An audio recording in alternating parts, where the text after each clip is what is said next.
introduce her? Yes, you're going to introduce her. Okay. Hello, everybody. Today we're talking with Bobbie Dull. And I found her on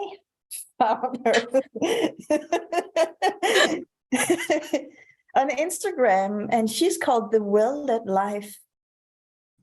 And it was really interesting for me because we've been talking a lot about that, because we've been struggling for more than a decade and trying to rationalize and thinking and figuring it out. Making plans. Yeah. We need to figure this out. We need to find the way out of the struggling and the battling. And it sometimes it worked, but only for a short period of time. And it drained us because it just kept on. And we thought we were stupid and unintelligent. And because everyone else seems to have figured it out. And then just recently, I was like, I can't do this anymore. I have to not give up, but surrender to something bigger than me. Because last year, we started our journey when we gave up all our stuff and just went out into the world in our RV with our 2 kids. And then miracles started to happen.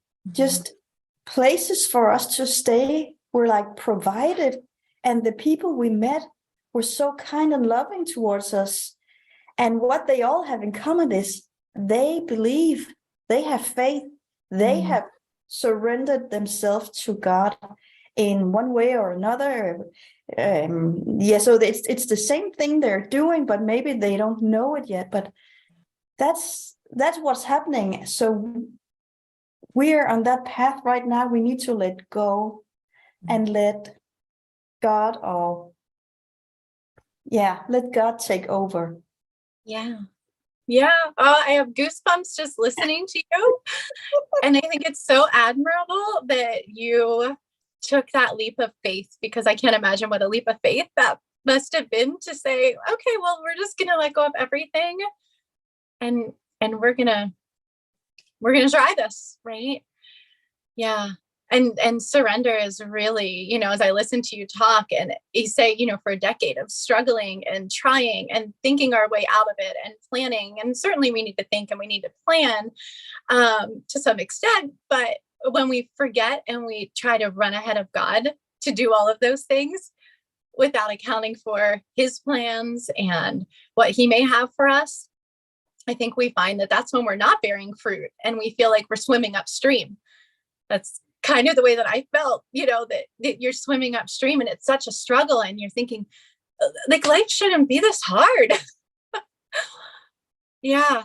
And then when you can say, not that it's easy, but when you get to the point of that you reached of surrender and realizing I can't do this myself, right? Or I can, and it's not going to be fruitful and it's going to be a struggle and it's, but it's not going to work well if I do it myself. And you get to a point and a place of letting go and letting God and surrendering to his will and his plan, whatever that might be, which is oftentimes very different than what our plans were. It's like you start to float downstream then instead of swimming against the current, and it's amazing, where that current might take you. Like you're saying, that things just open up and you're like, wow, how is this happening right now? I can't make this. Could not have been done by me. Right. No, yeah. Not at all. No. Yeah. Oh, it's so beautiful. I love it. Yeah. Things are starting to happen that, in this summer, we were in Sweden. In our son's mom's cousin's front yard. And he was so sweet, and he just took care of us, and he gifted us solar panels for the van. Nice. And I was like, how come this is happening? I could never have figured this out. I could never imagine being here right now. Or when we landed in Tuscany, the beautiful place that was provided for us for 6 months. Oh, I couldn't have planned that. Right. Yeah, and when we look at like the material side, like we're by no means well to do yet, and like we can't see a way out of where we're going, but Yeah. things are just happening. But like on the material side, like you said with the solar panels, like the whole thing with the solar panels and the wiring and the modules for it, like everything was free. Like Yeah. it, like the solar panels were gifted. I ordered something from Amazon to hook it up to the batteries. It was the wrong thing. And I was like, okay, I want my money back and I'm going to send this back. And they're like, oh, you keep it. Right. So we got to, so that was free. And like all these little things happen. Yeah, yesterday we went down to the small town down here we're in Spain right now on a house sit. Yeah, so we're living in this huge house on a mountainside with some lovely farm animals taking care of that. So we're here for free too. Just a little bit of feeding the animals. Yeah, and it's good for us. So we went down to town and we did some grocery shopping, and you're always really worried about money. Yeah. And we spent some money because we need to eat, right? You need, yeah. And then on the way back, something was fluttering across the road, and he stopped the van. He was like, "That's money," and he pulled over and went back, and it was like a 50 euro bill. Yeah. So that covered like almost Yeah. exactly the money we just spent. It's like, well, okay, cool. Oh my gosh, I feel like I'm gonna have goosebumps the whole time we talk, because like you can't make these things up. You can't make these things happen. And you're like, if ever you're just like, God, give me a sign, or God, just show me, and he is just providing, right? Like he's good and faithful, and he is providing for you. But that's because not only have you surrendered, but you're being obedient. Like clearly you're being obedient, because I feel like that's the next step, that like we can surrender and say, like, finally we throw our hands up and whatever, God, fine, I'm not going to do it my way anymore. But then you have to be obedient to do it his way. And sometimes that's really hard, because what he asks of us, it feels really lofty, like, or really like, how am I going to do that? How am I going to just get in an RV and leave everything and go travel? And how are we going to be provided for? But in the obedience, I feel like comes the fruit then. And you are seeing little pieces of that, just the rewards through there. Yeah, but it's also like taking the signs, because like when we left Denmark this time, like our overall aim was Spain, but we didn't know that we would end up here. And last year it was like, okay, we're aiming for Italy. We had a thing planned out like where we wanted to go, and we did not at all end up where we thought we were going to go, but it was still Italy. And so there are at least these cues, but they come like, I find that the cues come rather late, and they come like later than my ego wants them to come. So having to wait until the very last moment and then go with whatever is being shown, that is challenging for me. I'm really challenging, because I want to be the provider. I want to make sure that everyone's taken care of. I want to be sure that we have a roof over our head and food on the table and all this stuff. And it's not up to me. Yeah. But that's what that's what we've grown up with, that I have to do all these things, and then this will happen, and like I have to plan for retirement, and then if I'm lucky, when I'm 70, I get to have like a couple of years before I croak, Right.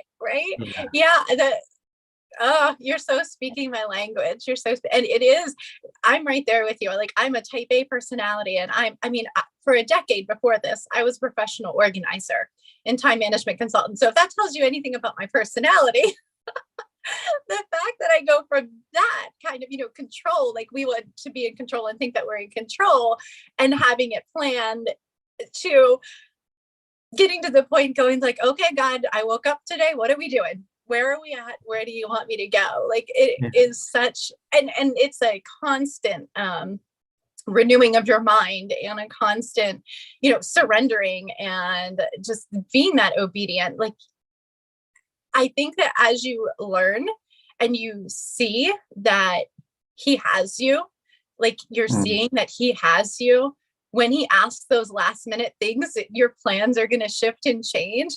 You just go, all right, that's what we're doing today. That's what we're doing then. And it is not easy in the beginning. And sometimes it's not easy anyway. But I think it gets easier. So if that gives you any like consolation to know that, like you said, it's maybe his timing's never our timing. So your timing might be like, okay, if we could just have this planned out and know that this is in place now, and then we can relax a little bit. And he is maybe making you wait a little bit more. I think it comes back to reliance on him, right? Because if we have everything in place and we can do it ourselves and we can plan and we know the journey, then what do we even need God for? Like, so when all of that is stripped away, like it sounds like from what I've kind of read and listened to some of your things, and so much is stripped away, and that is a heart-wrenching process. It can be to lose so many things or so many people, or your self-control, or identity, is all the things. But when nothing else is there, he is. And so if that's what it takes to get you to that point of reliance and relationship with him, it's like, well, it's not easy, but on the other side, when you can look back and see that, because hindsight's always 20/20, and you can see it so clearly when you look back and say, oh my gosh, he was just drawing me in. He was just pulling me into that relationship because he is so good and has this perfect plan for me. But he couldn't do it because I had the stuff to rely on, and I had the people to rely on. I had the plan to rely on. I had all the things. I had the system to rely on. And when you don't have that, we can rely on him though. Yeah. So what is your story? I always feel like my stories are so long. Well, I will say, these are all in hindsight, right? Because as you're going through it, you don't know, and I wish I had somebody telling me this then, which is why I try to share it. I will say that 10 years ago, I got divorced, or started a divorce process, and I had a little 8-year-old son at the time. I have 3 kids. That little guy is 18 now. I have a 7-year-old and I have a 4-year-old. So through the divorce process, it was not pretty. It was very, very messy, as you can imagine. And I lost my friends, all of my friends who I thought were just like my family, my heart. I lost a lot of my family, my actual family relationships through that. I ended up, after being a stay-at-home mom for my son's whole life, I ended up not getting custody of him, which was like, right? I saw your eyes. Like, that's exactly like everything that, people would be like, this doesn't happen. This isn't what's supposed to happen. It was happening to me, and we're like, this isn't supposed to happen. This isn't right. So that was just a heart-wrenching, years of just not understanding. So I'm going to cut story and flash forward. So I'm remarried, 2 more children, kind of like my second life, I call it, in a beautiful place. And so all of this kind of dark cloud stuff was happening, but all of this beautiful stuff was happening at the same time too, because life is like a railroad track, right? Like, we've got the good and the bad next to each other. Well, in 20, I'm going to jump forward, 2019, I was going pretty strong. Got my 3 kids, got my business, but that time I was doing still organizing, but coaching as well. And man, I had a plan. I was going for it, but I wasn't bearing fruit. I didn't have a lot to show for as much as I was doing. And And I just kept hearing this whisper, like from God, like, slow down, slow down. And I'm like, but I'm doing good things. Why would I slow down now? Right? Because it's hard when you feel like, but I'm doing something good. Why would you want me to stop it? Right? I'm helping people. Slow down, slow down. Okay. So I like gave it my best effort to slow down. And I did in a lot of ways slow down a lot and back off of certain things. And, but still my plans, still running ahead of him. In February of 2020, end of January, beginning of February, something like that, 2020, winter anyway. We have a cabin in the mountains. And so we were sledding. I know this all sounds really crazy, but I promise it comes together. We were sledding in the mountains, and then he was 5 years old, son ended up breaking his foot. So here I'm going like full speed ahead. God's whispering, you're going to have to slow down. And I'm like, yeah, I kind of hear you back there. And then my 5-year-old breaks his foot. Well, if you've ever dealt with anything like that, your life basically stops because you've got a 5-year-old who can't walk, and he can't do anything. He can't get around. I had a toddler at the time as well. And of course my older son. And it was like, okay, well, I know for like 7 weeks, he's going to be in a cast, and I'm carrying him to the bathroom. I'm carrying him to the table. We can't put pressure on him or anything. And I was like, well, I think my life pretty well just slowed down if it didn't just come to like a screeching halt. And I thought, okay, I can do this for 7 weeks. Like, we'll see where I pick back up. I was going to slow down anyway. And as the 7-week timeline approached and he's healing and I'm knowing like I'm going to get back to work and all the things, nothing felt right. Like nothing, normally I would be able to say, oh, I'm going to work on this and I'm going to do this and I'm, all the things, and just nothing felt right. So I was like, well, I guess I'm just going to give it a little more time. I'm going to keep praying. Like, what am I supposed to be doing? Because none of this feels right.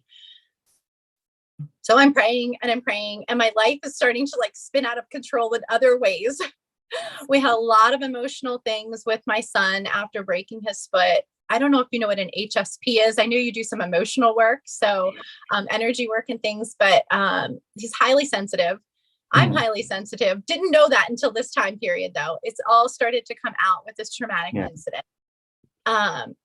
So we had a lot of emotional things happening with him, a lot of emotional things happening with me. Simultaneously, God puts on me, it's like a crazy story.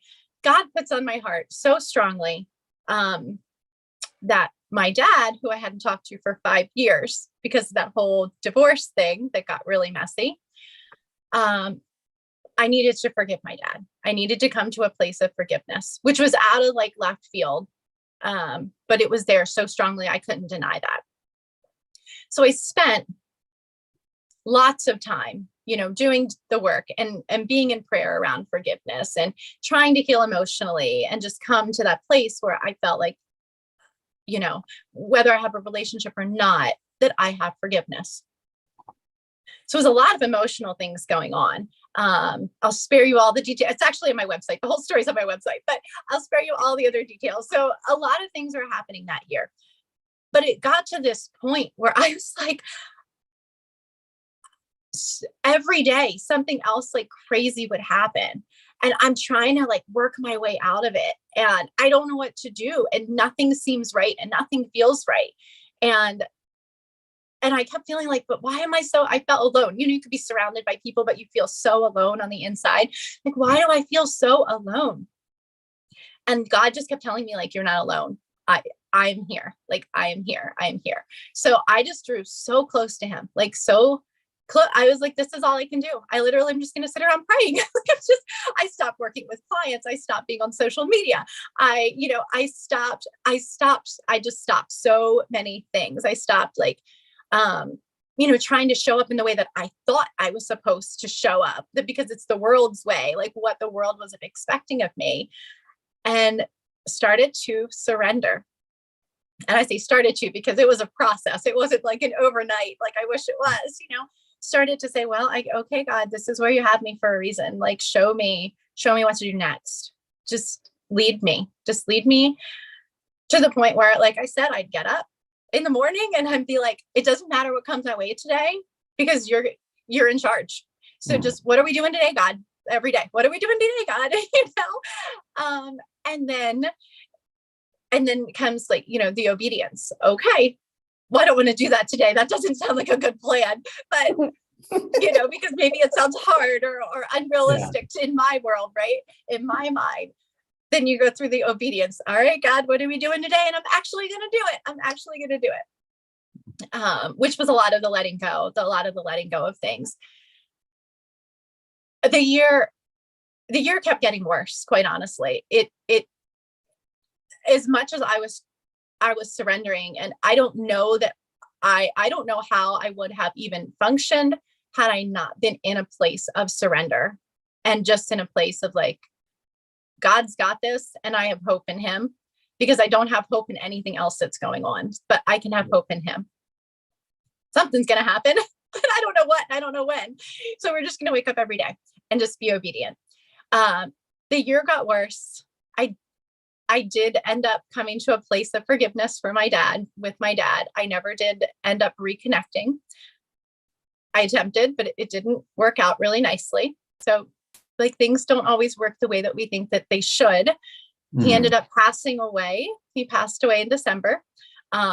Actually, what's today? It's almost a year ago. Exactly. Which is really ironic that we're here in this moment. And then I can just like, just say that through a horrible year, through an emotional year, through looking back on what I had lost through divorce and all of those things, I came out the other side. Like it was this weird, we're just talking, earlier this year, January, February, I came out the other side where I had this peace laid upon me. And I can say it was laid upon me because it was nothing that I did, right? It was just mind-blowing, like mind-boggling, because it's not something that you can conjure up yourself. Yeah. Just beautiful peace that came upon me about everything that had happened, about all of the emotional things I went through, about my son, about letting go of all the things, about not having the family, and was like, oh my goodness, not only did he heal me, he gave me forgiveness, he's put his peace in my heart, but he also showed me all of those things were stripped away to bring me in relationship. You know what I mean? To get me to rely on him. Yeah. It's beyond reason. I'm sorry. It's beyond reason. Yeah. Like, yeah. Yeah. And that's like the whole thing. Like we've been in our societies, like everything's been like the schooling, like everything's been to get us up into our heads, out of our bodies and into our logical thinking mind. Like that's, if you see all the processes, that's where they want, like, that's what's being praised. That's what the high salaries are being paid for. It's like the logical mind that can figure out things, the reasonable one. And God is not logical. No, God is definitely not human logical. No. Right. Yeah, it is. It's beyond reason is a good way to put it. It was beyond reason. And so, yeah, through all of that, I'm very business oriented, and my mindset was always, when I could think clearly, despite all that was going on, I'm in prayer with God, like, well, what am I going to do? When am I going to do? Like, what am I supposed to be doing? And for a long time, I knew and felt very drawn and sure to the idea that I'm supposed to host and have some kind of retreat, which seemed, I love that idea, but I don't know, it just seemed kind of not what I was doing, or it seemed like a lofty goal for like a long time from now and not something that I was going to do. But I kept coming back to that. It wasn't like the things that I was wanting to do. It was like, I'll do that later. I'll do that later. And as I went through, it was like, he almost was like trickling just ideas and things to me. So as I got to like the beginning of this year, and then like I looked back, I was like, oh my gosh, you literally handed me, God, like this framework for like change and transformation. He makes the change and transformation, but we have to be able to go through this process of letting go and doing the outside work and some inside work so he can come in and make this transformation. And I was like, it was just so apparent and so clear that like I couldn't deny that he just took me through all of these very clear steps, because it didn't feel clear at the time. It felt very muddy and it was horrible and messy. But when I look back, I'm like, oh, you had me rest, and you had me slow down, and you had me spend time like with you. And you had me, in a planning sense, but the planning wasn't like our planning normally is. It was the letting go and looking at what are my values. And if I say my values are this, are my actions really in line? Am I doing those things? And if not, then I need to plan something differently. I need to plan time for God, or I need to plan, I need to change what I'm doing. And then, you get to this point of like, I call it love, it's just like this love, they're all pillars, there's like the love is really, God calls us to love others. But sometimes if we don't love ourselves and we're not taking care of ourselves, we're not in a place that we can even show up for somebody else. So, getting me through that healing and that forgiveness process so that I could show up for others, because I wasn't in a place that I could do that, Yeah. And then the last part became like, now you're in a point of servitude. You know how to spend time. You're spending time with God, and you're resting in him, and you've renewed your resources internally, and he is there, and he's at the forefront leading you, and you've shifted and you've changed what you're doing in your everyday life, and you're healing what was, broken, because I think we're all broken in some ways. And now you're like, oh my gosh, I can show up to serve now. Like I can serve with this happy, generous heart, because we're called to serve. And I was like, oh my gosh, you just created a business. You just created a way to help people, to create transformation, to, host a retreat, to coach people, whatever he wants me to do, but basically just to help people through their journey. And I'm just like, well, I can't make this stuff up. I'm not that good. I'm just a tool, just a resource, his resource. That's kind of like Katrine is finishing up a children's book in Danish. It looks so cute. I don't know what it says, but it looks so cute. It's on rhyme, and it's like it doesn't translate well at the moment. But the thing is, like, she had to get to a point where, like, she got so mad that she had to get out of the way, and then suddenly all these drawings were flowing through her. And like, she's been having this manuscript for like 4 or 5 years and got nowhere with it. And now, just like the last week or so, just like 4 or 5 drawings a day. So she had to get to a point where she could get out of the way, and it could come through. So when I'm drawing, I'm amazed too. I was like, okay, so what are we going to draw today? I don't know what comes out. And I'm not that good at drawing.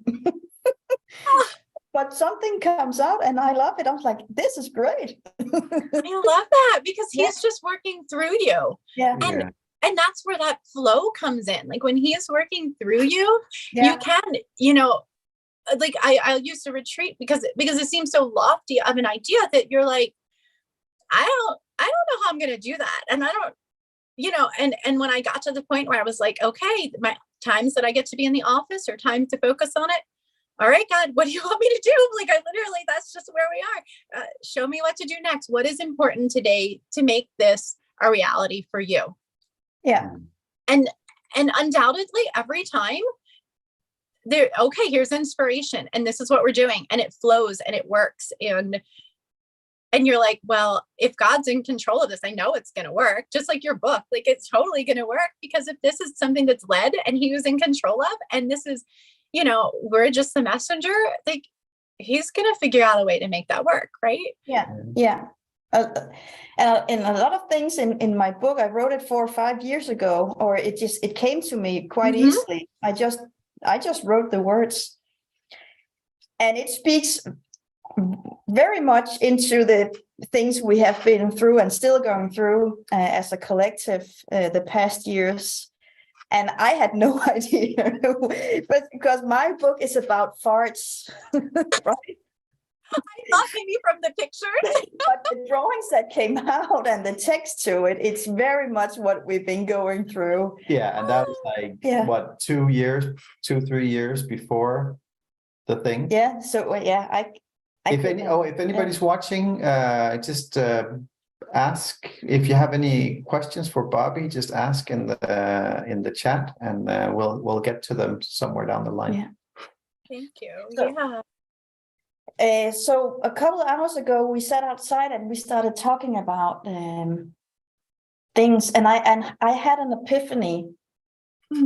I said, yeah, because I wrote the newsletter and telling people about this interview, and I said it has been a journey for us because we both grew up in our childhood believing, and not just believing but knowing. And I personally, I was talking with God when I was a very small child. I remember my older sister, she's 7 years older than me. She told me when I was in my 20s, so do you remember you speaking to God? I was like, no. That you used to sit and play and talk, and I would come in and I would ask you, so who are you talking to? And you just answered God. And she said, okay. So what are you talking with him about? And I said, well, I just ask him questions and he answers. And so that was funny, and because I didn't grow up in a Christian household at all. We only went to church at Christmas. Right. And you grew up as a Christian, or you?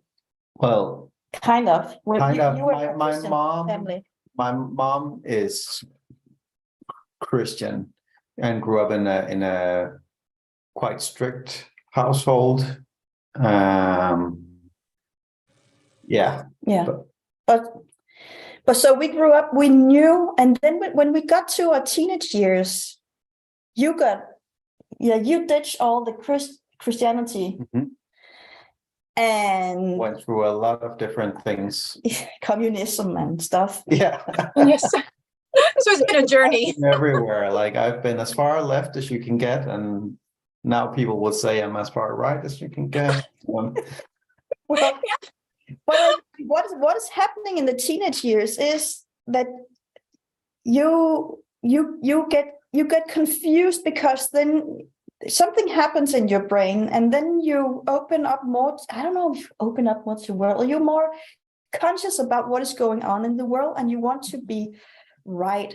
So when we were growing up, maybe for me, I can't remember, maybe I've been talking about God and Jesus because I was speaking with them. So maybe at some point I was told it was weird or not right, or it couldn't be right. Or you just don't see anybody else doing it, so you're like, this isn't like a commonplace thing to do. Yeah. Maybe.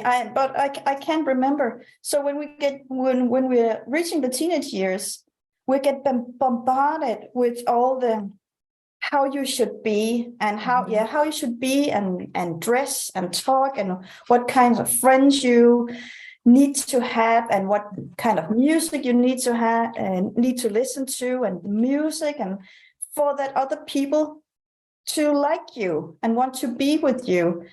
So we strip away what I think is naturally built inside of us. I would call it natural law. Yeah. So we have this built-in love and this knowing. Yeah, the knowing. Yeah. And then we strip it away, or we forget about it, or suppress it maybe, to make room for all of that which doesn't matter. And we are just trying to change ourselves into something that we are not, because we think that then other people will love us. And then we see that huge wave of people trying to find themselves again, because we get lost and we miss ourselves. Something is missing right? Yes. It's just, Yes. it's a big hole, and then you try to go to that concert because it's shown on billboards and commercial. If you do this, you will be happy, right? Eat this food, put on this makeup. Yeah, and we try and we try and we try, and the hole just gets bigger and bigger, and then we try. Then we find spirituality, and we do rituals and all kinds of stuff, because we miss that love and that knowing. Yeah. Can I say something? Of course. Because I think Katrine had this other epiphany at one time where she said the ego, it had like the ego of like everything your ego mind is telling you is the exact opposite of what is true. So when the ego says you're not worthy of love, you're not this, you're not that, then you always have to look in the opposite direction for the truth, because God loves you. And when you come from love as a child, like you come out of your mother, you come straight from that source. Yes. And then as a teenager, then you grow like your mind, like your brain actually is still expanding. So you go into you become the ego mind, and you have to do that to be able to then choose to go back to God. That's interesting. Yeah. Well, we see a few teenagers who are able to stay with themselves and just keep doing what they know is right, but it's so few. I have found more and more, and this year, since everything's happening, and of course everything that's happening in the world, which could be a whole other conversation, right?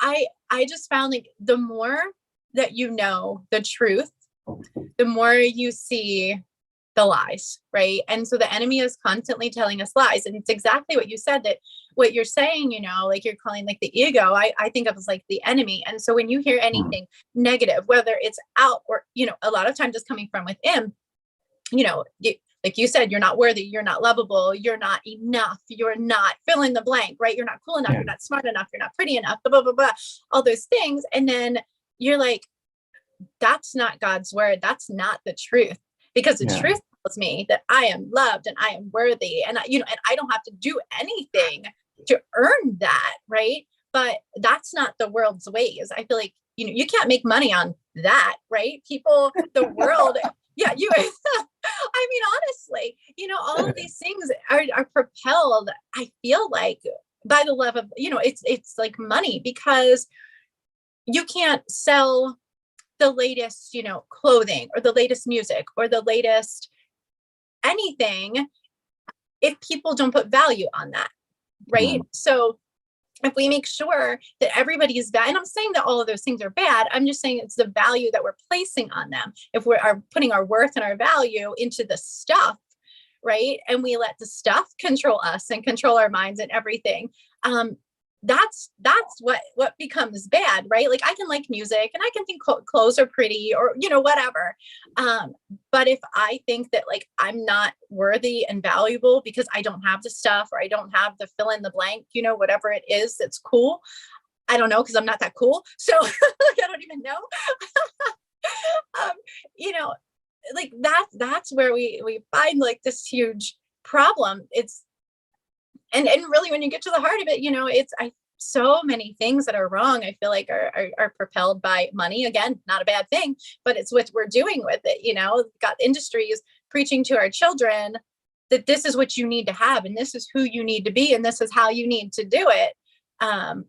Like you said, and I would even say, you're saying like teens, I feel like it's younger and younger and younger. I mean, my middle son is in, second grade. And the things that are like happening and that he's coming home with, and I'm like, it's just not right. And so the more you see, like the more I feel like the veil is lifted. Yeah. And you start seeing all of these things that are just so wrong. They're just so wrong or corrupt or against God's ways or just not the truth. And it's poison. yeah, if you don't have like, if a child or even an adult, you know, because we're still susceptible to all of this, there's no reason we're not susceptible to the world's ways.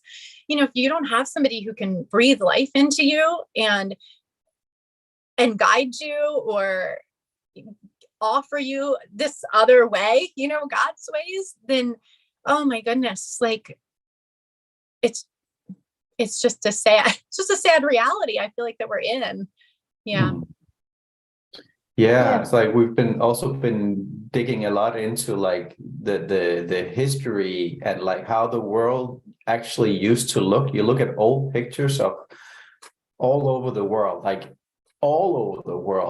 everything used to be beautiful buildings. Like we used to have beautiful nature and beautiful buildings everywhere. So the cities were actually And healthy energy. And they destroyed that so that we will feel miserable. So we will try to buy all their products to fill that hole in our soul. Right? It cannot be filled with all that crap. Right.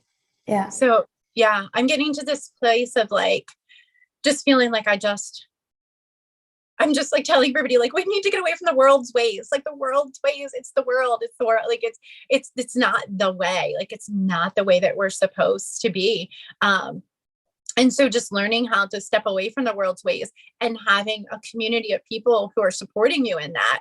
So I love what you're doing and how you're sharing, and just that you're so willing to put yourself out there, and that you're, you know, offering things like this, the interviews, so that other people, you know, have a platform to share.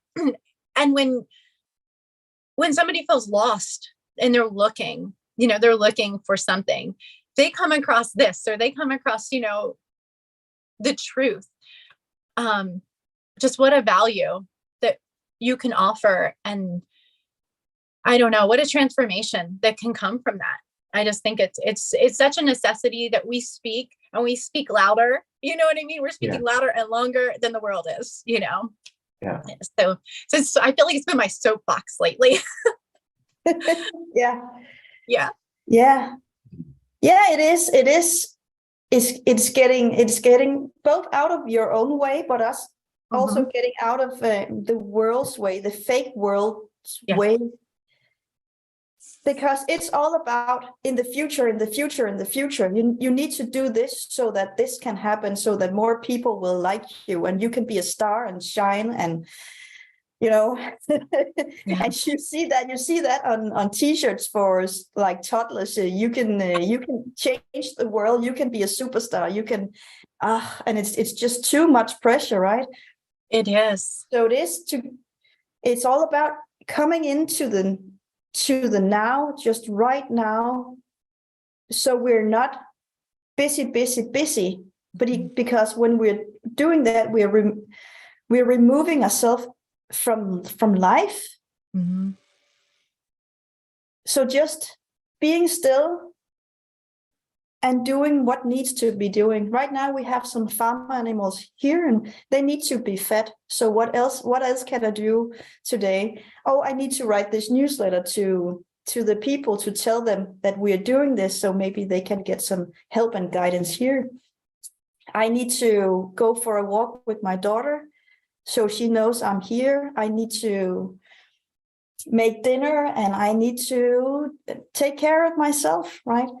So not all the other stuff, because it's distractions and it drains us so much, and then we miss life. Right. We miss it. It's like this, and then it's gone. Yeah, like what were we here for? What did we do? What did we? Yeah, I mean, even in the smallest, you know, things. My son was eating a cookie the other day, but he was so worried about, like, he was gonna have a little piece of a cookie and a little treat of some sort, because I'm into wellness also. So I'm like, okay, we limit the sweets, but we've got a lot of extra sweets around. It's Christmas time. So he was so busy, like, shoving the cookie in his mouth because he wanted to hurry and see what the next sweet he could choose was. And I was like, buddy, be present with that. Enjoy, like, savor. You don't get this all the time. Like, savor that. Just the other thing's gonna be there. You're gonna get to choose. Can we just enjoy the cookie right now, please, and taste it? Did you even taste it? Yeah. You know, and it just felt like a little metaphor for life. Like, can we just taste this sweetness that we have right here, the moment that we're in? Yeah. Because the next moment is gonna be there. It'll be okay. Whatever is meant to be will be next.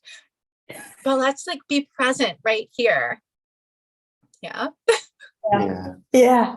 I was lying earlier and thinking about like this present moment, and like most of the time or a lot of the time at least, when people speak, they're not present with what's being said from the other party. They're waiting to say their part, but like even and then you're not there, then you're in the future. But like even when as we're speaking most of the time, because we've already formed, like we know where this sentence is going, so we're not even present with what we're saying ourselves. Like we are already at the end of this sentence. Yeah. So that's why it's been said a lot. We need to be still, just be still and quiet with God. And when you get words, it's not a sentence. It's like, it's like that. Yeah. You don't have to wait for the whole sentence to be said. It's like that. You just know it. Yeah. It's I explain it, No, because that's with the sentence. Yeah. So somebody was asking. Oh, did we lock up there a second? Are we okay? Oh, there we are. Yeah, there you are. Okay. Yeah, but there was also one on Instagram I saw. So great. So you can start with the Neusas. We have a question from Neusa. How to start speaking to God? How to listen and know that the messages come from Him? How to trust it's from Him? Oh, yeah. That's a big one. That is a great question. Oh, and I'm so thankful that somebody's, like putting themselves out there and even offering up, just that question. So I think that being still, right? That was like my mantra for like a year and a half. Just be still, right? And know. It's creating the space so that in that busy life, when we're not, when you're running and you're doing and you're waking up and you hit the ground running with the world, and then you crash at the end of the day because you're so exhausted and you don't have time to even be with God. How could we hear what He's saying if we don't have time to be with Him? So creating and carving out spaces, where you are fully present, that you can be in prayer and that you can sit quietly. And sometimes, you will like, was that me thinking that, or was that you saying that, God? Was that, did I have that thought? So if I'm not sure, sometimes it's very apparent. It's not always, like this booming voice from God that, you're hearing, or this very clear sense that you're feeling. Sometimes it is though. And those are amazing and wonderful. Sometimes I feel like I call it a whisper. And so I will stay in prayer about something for a long time. It's not my personality.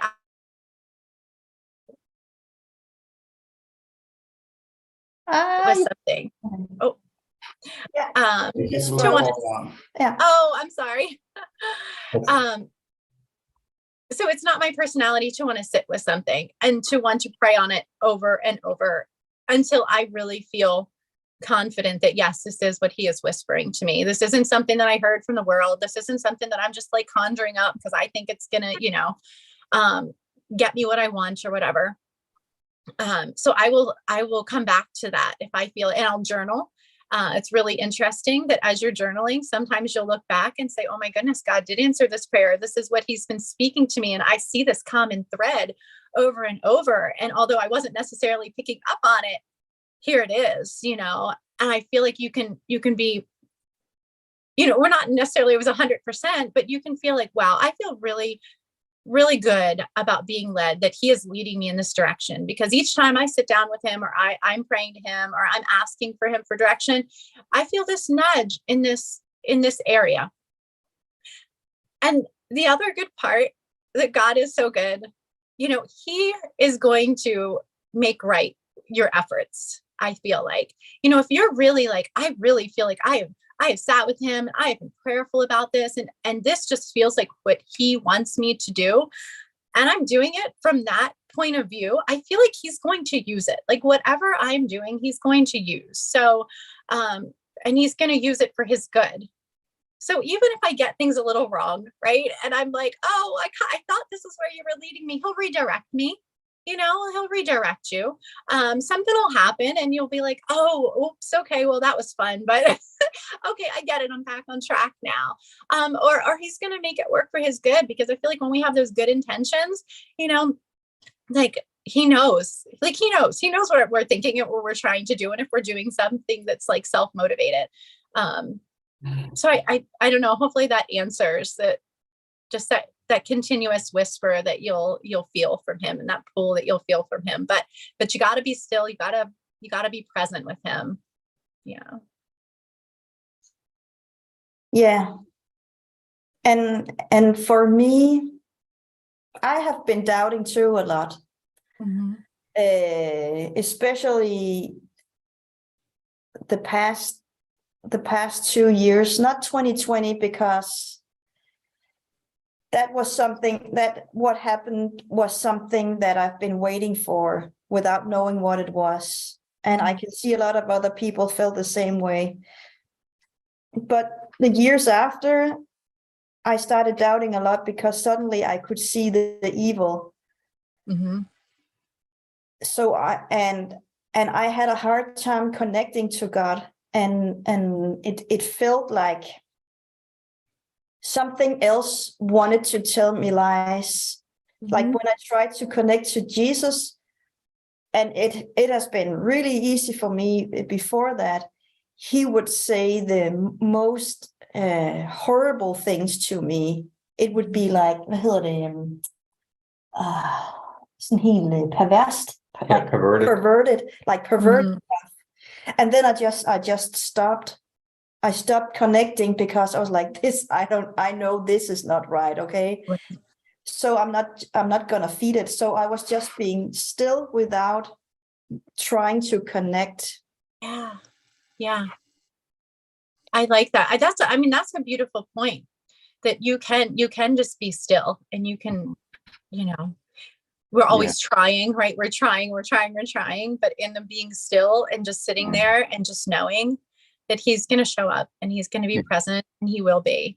And timing, his timing is never our timing, right? So in that waiting period, you showed that you were, you were faithful. You were faithful, and you trusted that what you were hearing and knowing that negative and those bad things were not from him. And I also feel like the more you're on the right path, spiritual warfare is such a real thing. Yeah. Right? Yeah. So the more that we're saying this, the more that we're putting ourselves out there, it's almost like you're putting a target on your back. That's how I feel sometimes, because, like the devil does not want us sharing this good information. He doesn't want us believing in all of the good things that God has for us. And he doesn't want us telling other people that. Like, that's his sole purpose, is to make sure that doesn't happen. And so it can be really hard to stay in this place of, of the positivity and faithfulness and hope and goodness when bad things are happening around you or to you, or you just see them, but knowing that like God is going to use us for good. And we are so minute that we don't even have the ability to have understanding on his level of the bad things that may happen. We will never be able to rationalize them or understand, because his perception, like his vision is bigger than anything than we could even imagine. Like, we can't even imagine it. So how could we possibly understand these things? So to know that he's going to use all of that for his good, that's pure faith, right? Like, that's pure faith, that any bad thing that you went through, whether you ever understand it or not, that's just pure faith to accept it. Yeah. But it is also a valid point that there is something that we can tap into that is the other side. Mm-hmm. So that you don't follow that, like if it tells you to do something that is destructive or goes against your values, there is something, but it's to me, to my comprehension of this at the level I'm at right now, is it like God is the whole thing, and then you have the evil, but that's like, because God is everything, that is within God, but it's not, that's not the what you want to follow, but it's just like the ego stuff. It's there to show you to trust love, to trust God, to trust that there's a larger plan. But there has to be something to show us this, but that doesn't mean that we should follow it. Right. Yeah. Yeah. I think that's why it's important too, to know God's word and to be in his word, because if you don't know what he says about you and about the world and about, the way that we should live and the way that we should be to others, then it might be easy to fall prey to the things that you're hearing, because they feel like, you know what I mean? Like you're hearing them and you're feeling them. And you're like, oh, then maybe you start to follow or wonder, is this God talking? But if you know, and you're in his word, then you can clearly say like, that is not God's word. That's not God's voice coming to me, know? Yeah. It can be seductive, and it can be like, and there's power and all sorts of stuff in that, because because that is also big, but it's not. If you're gonna do this, I'm gonna provide this for you, but it's all like earthly goods. Yes. Right? Yes. That's things that doesn't matter. Right. And the price you need to pay for it is your soul. It's your soul. And how do we get that? So that's where I feel like I'm at. Like, how do we get that? It feels like so pressing to get people to understand. And not that I have this all down, and I don't want anybody to think that, like, I didn't, like you were saying about how you grew up. And I mean, I grew up in a Christian household that, like, it was Christmas and Easter, but it wasn't like, none of this was talked about. I wasn't brought up in the church, and maybe till I was like 5. It wasn't until I was an adult and then could make my own choices and knew that I was missing something, right? Like you talked about missing something, and this is what I need. And so that just progressed more and more. But so not to say that I have it and I'm like some expert who's like, oh, we need to change the world. But I feel this pressing, like, how do we get the world to wake up and recognize and take the veil off, or take the blindfold off, and see all of the evil that is around us. This is not what we're supposed to be doing. And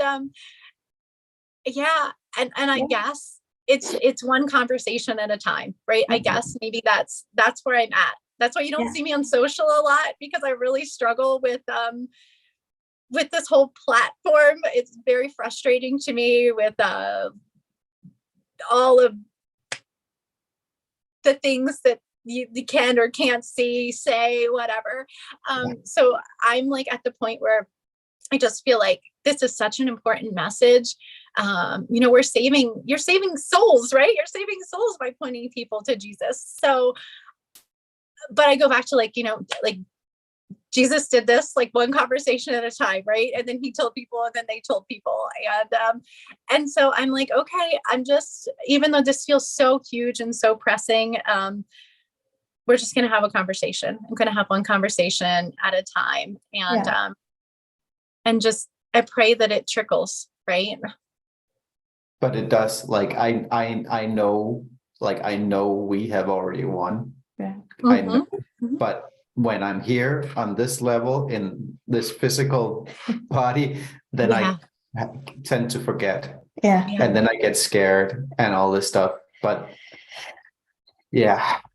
our flesh is so weak, right? That's like our flesh is so weak. It's so frustrating.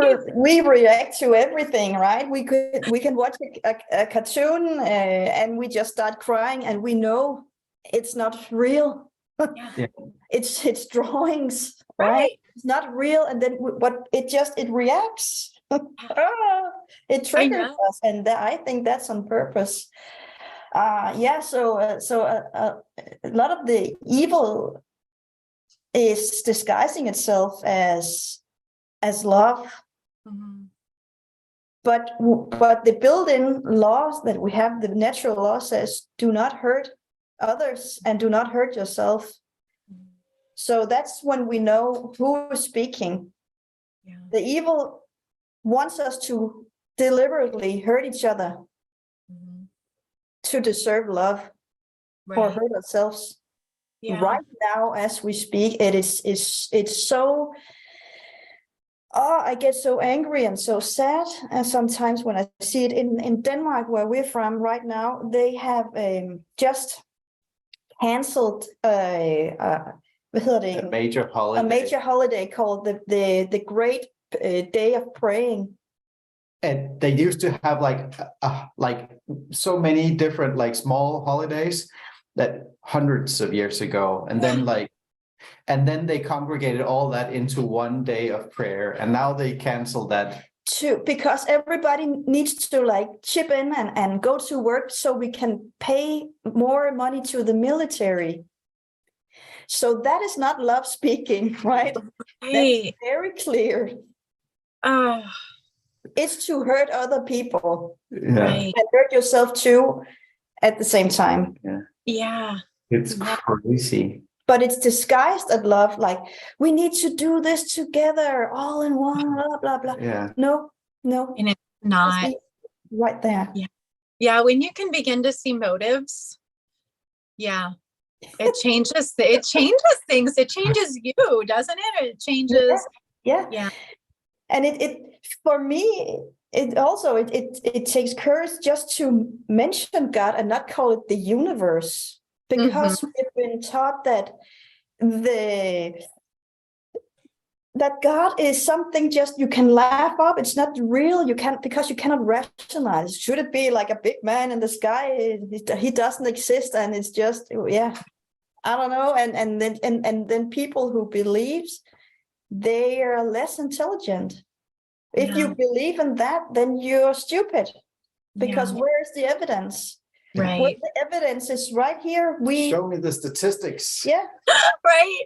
Yes. Yeah. We were driving through the Pyrenees, and our car acted weird. But then we got to the top of the mountain, and there was a tunnel, and there was a small queue in front of us, and the tunnel was sealed off because there had been an accident on the other side. Okay. So we had to stop the car, and we spent like 45 minutes there waiting while the ambulances and police cars came. And then we went through the tunnel and down again, and then our car just broke down, right? And later on, we found out it was the only... It's the only electronic component in the car. It's been sitting in the car since it was built back in 87, 88. And it had worn out. If we had not had that break at that to let it cool down, we would not have been able to drive down the mountain again. Yeah. Right. And what do you do at the top of the mountain, right? So why would you stop there? There's like, and it's like, if we look back at that whole trip, like we've been so protected. Like, and last year when we went to Tuscany, we also went up a mountain, and there was like, it was not possible for our van to go up that mountain. No, like there was something else wrong with it at that point. Yeah. And it could not get up where it got up. No. So without having like a host of angels pushing it the last bit of the way. Even our teenager, when we went up that mountain in a regular car a couple of days later, he said, our car couldn't have done that. We were getting pushed. That is 100%. Yeah. Because it was impossible otherwise. I love that. So there's your evidence, right? Yeah. But that's and you can't give that as evidence to somebody who's not ready to believe. No, you were just lucky. That's just like with that 50-euro note fluttering across the road. That's just a happenstance. That's just like somebody. You're the luckiest people. Lucky. Yeah.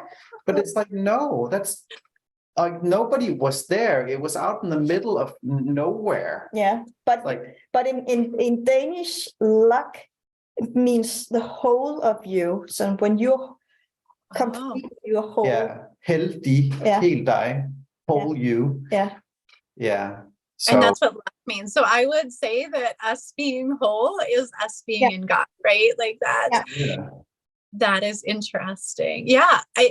I think that, having those testimonies and being able to share that, is one of those stories enough to maybe change a person's mind or sway that, get their way of thinking outside of the world and outside of the box. Like maybe not, but in time, repeatedly, when you hear all of these things that you're like, I can't deny this. I can't make this up. This is clearly not something that I did, or, could be orchestrated. You would love to think like, how could people continue to deny that? Right. Yeah. But if we look back at our lives, like we can see this clear pattern being laid out, but as we stand in it, right, like we cannot see it. It's like standing in the middle of this landscape. It's not until you've zoomed out far enough that you can see the whole thing. But while you're walking on the path, then you feel lost. Yeah. Because you cannot see the destination. Why do you have to put me through all these bushes and thorns and swamps and all that? But then you come out the other side. That's the fastest way to what you want, right? Yeah. Like, oh, thank you. Otherwise, I had to go all the other way. And if we could just get out of that mind that is so frustrated and angry all the time, and just like enjoy and be present where we are, it would be so much easier. Just because like every time I talk to God, it's like and I ask like, okay, so what now? Just keep walking. You just keep walking. That's most of the time that's what's being said. Just put one foot in front of the other and just keep walking. And it's so frustrating to the mind, because like I want a plan, I want a destination. Because next time you talk to your stepdad, he will be asking about the plan and what you've been thinking, and you want that answer. Yeah, it's so hard when somebody doesn't, if you're not walking that and you're not in that like journey of faith, and even if they are, it's sometimes I don't know, it's hard when you're that type A personality. Like, so what's your plan? What are you going to do? How do you know you're going to be taken care of? Where are you headed? Exactly. And you're like, well, I don't really know, but this is what I'm doing today. And then tomorrow I'll wake up and see where he leads me. It's so like against the way most people think. That's hard to wrap your head around. So, but you're a testimony to them. You're an example for them where they can look and you can tell them, like, but look how he got us here, and look at the beautiful things that have happened along the way. When we're in that spot, because I feel like we're like always in that spot where we can look back and connect the dots and see what a beautiful journey it's been, and see his hand leading us each step of the way, whether we knew it or not, and say, man, if this didn't happen for this to happen to this to happen, wow, here I am right now. Like it's incredible. I love looking back on stories like that, but you're standing here always feeling in like confusion because we can't see the rest of it. We can only see behind us. And I think that you for me personally, I need to, I don't want to tell anybody what they need to do, but what I need to do when I'm in that is just remember, he was so faithful. Each of those steps, like he had me, he was so faithful. So I don't know what's coming up, and it might be messy and it might be muddy and it might be mucky, but he's doing that for a reason, like I lost family for a reason. I lost friends for a reason. You know what I mean? I went through all of these really difficult things for a reason. Like he won't waste my pain. So I find myself saying that when I'm struggling or I'm frustrated, I'm like, he's not going to waste this. He's going to use this. He's going to use it. Like he's using you right now. Like even in your, maybe you're stressed about what's going to happen next, or you don't know, and you'd prefer a faster plan presented to you. He's going to use it. Like, and he is. Yeah. You're just. I like that. Yeah. That feels right. Yeah. Yeah. Mm-hmm. And a lot of it, like we know, like we got our daughter and it has been such a struggle. but we could not have gone where we've gone and done what we've done if she had not come here and kicked our asses the whole way, like, because we would not have been in enough pain. No, Mm-hmm. she literally brought us to our knees. Yeah. Right. Yeah. So that's what I'm saying, is sometimes it feels like he, I could say strips away, but he strips away that comfort, or strips away, or puts this, like, allows these difficult things to happen. Maybe not puts them there, but allows them to happen.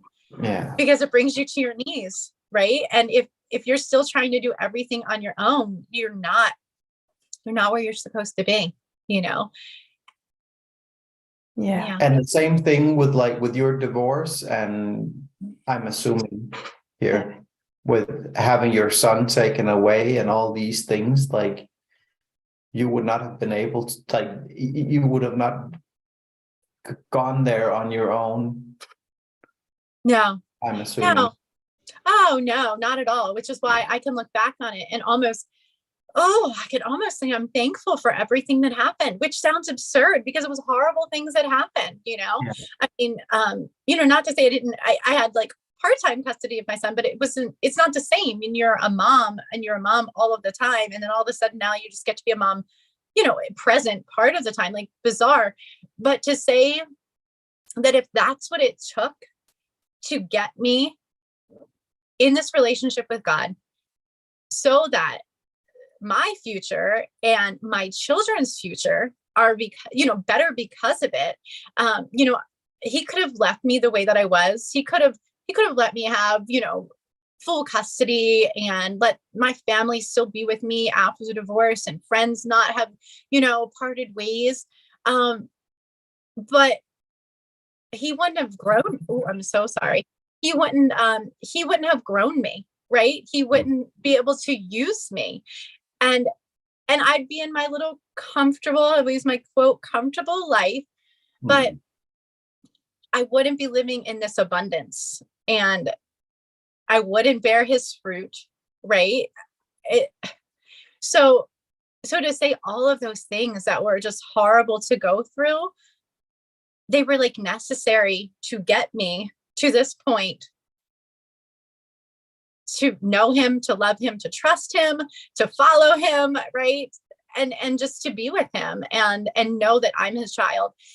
And what that does, it's not just for me, but now he can use me. And if I didn't ever talk to another person outside of my house, that I can breathe that life into my family, and that's, a struggle in itself, because parenting is really hard. And that's like my biggest trigger, my biggest struggle. So I think that, like you said with your child, like, they bring you to your knees, and I know your circumstances might be different, they're different than mine, but they do. Like, he grows us through that. Like, he's growing, he grew me through all of that. He's growing me through this. And so that I can, lead my little people to him, and then they can turn around and they can lead other people to him. So yeah, I would not be here had he left me in my comfort zone. Nope. Yeah.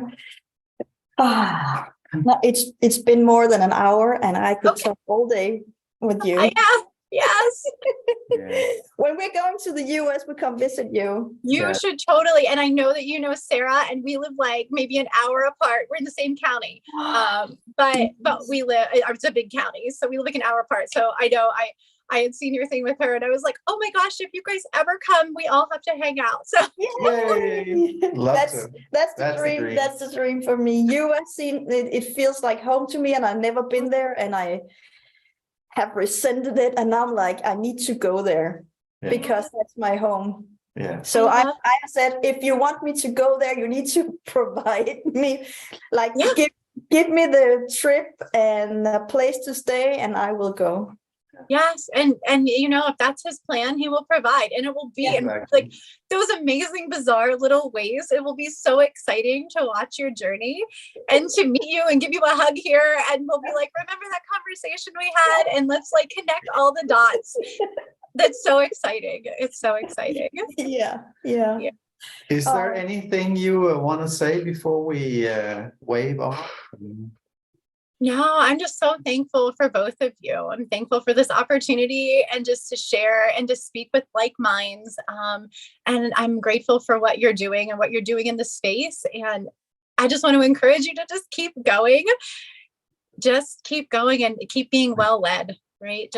You are being well led, and just continue to have that faith that he is guiding you, because he is, and I can see it and I can feel it. And it's just a beautiful thing. And yeah, and I would love to reconnect with you down the line and just see where you're being led. Yeah. You too. Yeah. Yeah, you too. Thank you. Thank you so much. Yeah. You're welcome. Have a great rest of your day. Okay. Yeah. You too have a beautiful day. Yeah. Yeah. Bye. Bye.